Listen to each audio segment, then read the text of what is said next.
কেমন আছো সবাই? প্রিয়াঙ্কাস ফুড ডায়েরিতে তোমাদের সবাইকে ওয়েলকাম। আজকে আমি ভাবলাম রাত্রিবেলা ডিনার বানাচ্ছি, তো তোমাদের সাথে পুরো ডিনারটা শেয়ার করছি। কি কি থাকছে আজকে ডিনারে, তার জন্য দেখতেই পেলে আমি চিকেনটা ম্যারিনেট করে ফ্রিজে রেখে দিয়েছিলাম প্রায় 6 থেকে 7 ঘন্টা।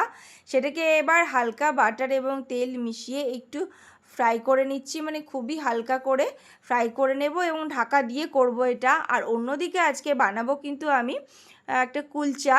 এখানে বানাবো আমি পনির কুলচা, তার জন্য এখানে পনির আর নিয়ে নিচ্ছি এখানে খুব ছোট করে কাটা পেঁয়াজ, এখানে রয়েছে ধনে পাতা কুচানো আর রয়েছে কাঁচা লঙ্কা কুচানো, দিয়ে দিলাম ঘরে বানানো ছানা আর কি। এবারে দিয়ে দিচ্ছি কস্তুরি মেথি আর নুন চিনি স্বাদ অনুযায়ী দিতে হবে। দিয়ে দিচ্ছি একটু লেবুর রস, ভাজা মশলা, আর এক্সট্রা যেটা দিলাম সেটা হচ্ছে একটু মালাই বাড়িতে বানানো।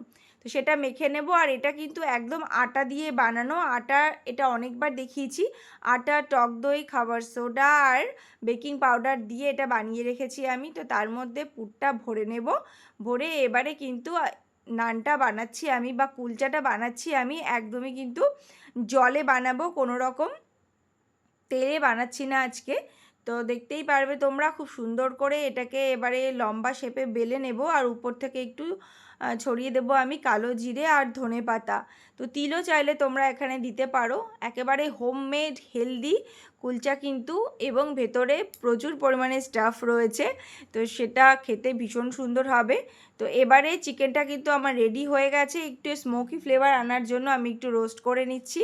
এখানে গ্যাসের উপরে আমি একটু বাটার দিয়ে এটাকে হালকা করে একটু মানে কালার আসার জন্য রেখে দেবো। তারপর কিন্তু নামিয়ে একটু বাটার আর এখানে ফ্রেশ ক্রিম দিয়ে এটাকে মিশিয়ে নেব। অপূর্ব খেতে হয়েছিল এই তন্দুরি চিকেনটা। তোমরা কিন্তু বাড়িতে অবশ্যই বানাও। দোকানে কিন্তু এটা প্রচুর টাকা দিয়ে কিনতে হয়, তো মাঝে মধ্যে বাড়িতে চাইলে তোমরা এরকমভাবে বানিয়ে নিতেই পারো। পুরো রেসিপির জন্য কিন্তু তোমাদের আমাকে অবশ্যই কমেন্ট করতে পারো, আমি তখন পুরো রেসিপি তোমাদের জানিয়ে দেবো। এবারে কিন্তু প্যানে জল গরম করে খুব অল্প জল দিয়ে এটাকে কুলচাটাকে দিয়ে আমি রেখে দিয়েছিলাম কিছুক্ষণ ঢাকা দিয়ে। তারপর কিন্তু ফুলে উঠলে আমি উল্টো পিঠটা দিয়েছি। আর এবারে কিন্তু বাটার বা ঘি চাইলে দিতে পারো, নাও দিতে পারো। আমি একটা দিচ্ছি অল্প পরিমাণে দিয়ে। এবার এটাকে সুন্দর কালার আসা পর্যন্ত তোমরা সেঁকে নেবে, নিয়ে তুলে নিয়ে তারপর কিন্তু এবার চলো ডিনারটা রেডি করি।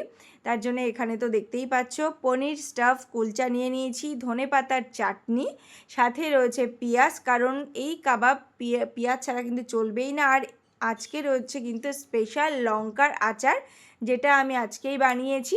তো এই সবটা মিলিয়ে তোমাদের কেমন লাগলো অবশ্যই জানিও। ভালো লাগলে চ্যানেলটাকে সাবস্ক্রাইব করো।